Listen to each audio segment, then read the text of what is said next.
అందరికి నమస్కారం అండి. మనకి ఐపీఎల్ అనగానే రిచెస్ట్ లీగ్ అని అయితే ప్రతి ఒక్కరికి గుర్తొచ్చింది. సో దాంతోపాటు ఇక్కడ ఎవరైతే పర్ఫామ్ చేస్తారో వాళ్ళకి ఇండియా టీంకి ఖచ్చితంగా అరంగేట్రం చేసే ఛాన్స్ ఖచ్చితంగా ఉండిద్ది. మరి ఇలాంటి సిచ్యువేషన్లో ఇప్పటి వరకు 17 సీజన్స్ ఇక్కడ జరిగినా కూడా మరి ఇప్పటి వరకు కూడా ఒక్కసారి కూడా టైటిల్ కొట్టని టీమ్స్ ఒక 3 ఉన్నాయి. మరి ఇప్పటి వరకు చూసుకుంటే మొత్తం మనకి సిఎస్కే చూసుకుంటే 5 సార్లు, దాని తర్వాత ముంబై ఇండియన్స్ చూసుకుంటే 5 సార్లు, దాని తర్వాత కేకేఆర్ 3 సార్లు, మిగతా టీమ్స్ 1 సార్లు, ఇలాగా ప్రతి టీం టైటిల్ కొట్టినాయి. మరి మిగతా ఇంకొక 3 టీమ్స్ ఉన్నాయి. మరి ఆ టీమ్స్ ఎందుకు కొట్టలేదు అనే దాని గురించి మనం మాట్లాడదాం. అయితే మరి ఆ 3 టీమ్స్ ఏవయ్యా అంటే ఫస్ట్ మనకు గుర్తొచ్చే పేరు ఆర్సీబీ, దాని తర్వాత పంజాబ్, దాని తర్వాత ఢిల్లీ క్యాపిటల్స్. మరి ఈ 3 టీమ్స్ అసలు ఎందుకు ఇప్పటి వరకు కూడా ఒక ట్రోఫీ కూడా కొట్టలేదు, మిగతా టీమ్స్ 5 సార్లు కొట్టినా కూడా అంటే మనం ఫస్ట్ చూడాల్సింది ఆర్సీబీ విషయంలో కనుక మనం చూస్తే ఫస్ట్ ఆర్సీబీకి ఉన్న వాళ్ళకి ఒక వీక్నెస్ ఉంది. అదేంటంటే వాళ్ళకెళ్ళి మంచి బ్యాటింగ్ లైనప్ ఉంటే వాళ్ళకి ఒకసారి మంచి బౌలింగ్ లైనప్ ఉండదు. ఒక మ్యాచ్లో అసలు బౌలర్స్ సరిగ్గా లేకపోయినా వాళ్ళు మంచిగా పర్ఫామ్ చేస్తారు. ఒక్కో మ్యాచ్లో చూసుకుంటే బ్యాట్స్మెన్స్ చాలా మంచిగా ఉన్నా కానీ వాళ్ళు ఒకేసారి కుప్పకూలిపోయిన సందర్భాలు ఉన్నాయి. మరి ఇలాంటి సిచ్యువేషన్లో అంటే ఇలాంటి ఒక ఇన్కన్సిస్టెన్సీ వల్ల వాళ్ళు కీలకమైన మ్యాచెస్లో ఓడిపోవడం జరిగింది. వాళ్ళు ప్లే ఆఫ్స్కి వచ్చినా సరే ఇలాంటి సిచ్యువేషన్ ఎదురైంది.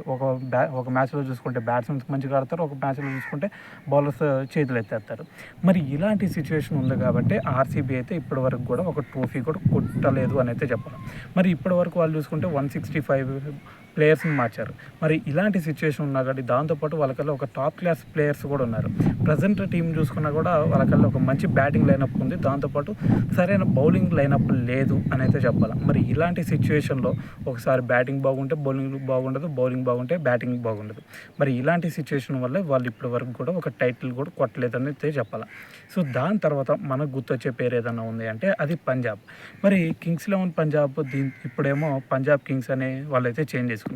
మరి నేమ్ చేంజ్ చేసుకున్నంత మాత్రాన వాళ్ళు మళ్ళీ టైటిల్ అయితే కొట్టలేకపోయారు. మరి అయితే పంజాబ్ అసలు ఎందుకు ఒక్క టైటిల్ కూడా ఇప్పటికి కొట్టలేకపోయింది అంటే వాళ్ళు ఇప్పటి వరకు చూసుకుంటే 160 ప్లేయర్స్ వరకు చేంజ్ చేశారు. మరి ఇలాంటి సిచ్యువేషన్ ఉన్నా కూడా వాళ్ళు ఎందుకు టైటిల్ కొట్టలేదయ్యా అంటే ఫస్ట్ వాళ్ళకల్లే మనం గమనించాల్సింది ఏందన్నా ఉందంటే అది వాళ్ళకల్లే ఒక 4-5 కంటే ఎక్కువ టాప్ క్లాస్ ప్లేయర్స్ని కూడా వాళ్ళు తీసుకోరు. మరి ఇలాంటి సిచ్యువేషన్ ఉన్నప్పుడు ఖచ్చితంగా ఏ టీం అయినా బ్యాక్ డ్రాప్ పడాల్సిందే. మరి దీంతోపాటు వాళ్ళకల్లే నాయకత్వ లక్షణం లేకపోవడం. ఇప్పటి వరకు వాళ్ళు చూసుకుంటే 10 ప్లేయర్స్ని అంటే ఇప్పుడు 10 కెప్టెన్స్ని వాళ్ళు చేంజ్ చేశారు. 17 సీజన్స్లో 10 మంది కెప్టెన్లు వాళ్ళు మార్చారు. మరి ఇలాంటి సిచ్యువేషన్లో వాళ్ళకల్లే ఒక సరైన నాయకుడినే వాళ్ళు ఎంచుకోలేనప్పుడు ఖచ్చితంగా వాళ్ళ టీం పర్ఫార్మెన్స్ కూడా అలానే ఉండిద్ది.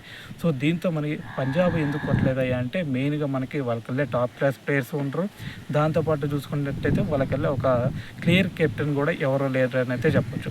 సో దీని తర్వాత మనకు గుర్తొచ్చేది ఢిల్లీ క్యాపిటల్స్. మరి ఢిల్లీ క్యాపిటల్స్ ఎందుకు కొట్టలేదన్నా అంటే ఫస్ట్ ఢిల్లీ క్యాపిటల్స్లో చూసుకుంటే వాళ్ళకల్లే కొంచెం మంచి బ్యాటింగ్ ఆర్డర్ ఉండిద్ది. సో దాని తర్వాత మంచి బౌలింగ్ ఆర్డర్ కూడా పర్లేదు అనిపించింది. మరి అయినా సరే వాళ్ళకల్లే చూసుకుంటే అసలు సరైన ఆత్మవిశ్వాసం లేదని అయితే చెప్పొచ్చు. సో మరి ఇలాంటి సిచ్యువేషన్ ఉన్నప్పుడు వాళ్ళకల్లే ఒక సరైన నాయకుడు, మ్యాచ్ను ముందుకు తీసుకెళ్లే నాయకుడు వాళ్ళకల్లే కనిపించట్లేదు కాబట్టి వాళ్ళు కూడా ఇప్పటి వరకు ఒక్క టైటిల్ కూడా గెలవలేదని అయితే మనం అయితే మాట్లాడుకోవచ్చు. సో ఇలాంటి సిచ్యువేషన్ ఉన్నప్పుడు ఖచ్చితంగా ఏ టీం అయినా సరే టైటిల్స్ కొట్టడం అనేది చాలా కష్టమైంది. సో దీని తర్వాత మరి మిగతా 2 టీమ్స్లో మనం సిఎస్కే చూసుకున్నాం, మరి దాని తర్వాత ముంబై ఇండియన్స్లో చూసుకున్నాం. మరి వాళ్ళు ఎలాగో టైటిల్స్ కొడుతున్నారు అంటే వాళ్ళకల్లే ఇలాగ ప్రతిసారి చేంజ్ చేయరు కెప్టెన్స్ని. సో దాని తర్వాత చూసుకుంటే వాళ్ళకల్లే ఎవరినైతే ఫస్ట్ నమ్ముకుంటారో ప్లేయర్స్ని వాళ్ళనే తీసుకుంటారు, దాని తర్వాత వాళ్ళనే ఆడిస్తూ ఉంటారు. దాని తర్వాత చేంజెస్ కూడా మ్యాచ్ ఓడిపోయినా గెలిచినా కూడా ఎటువంటి చేంజెస్ కూడా చేయరు.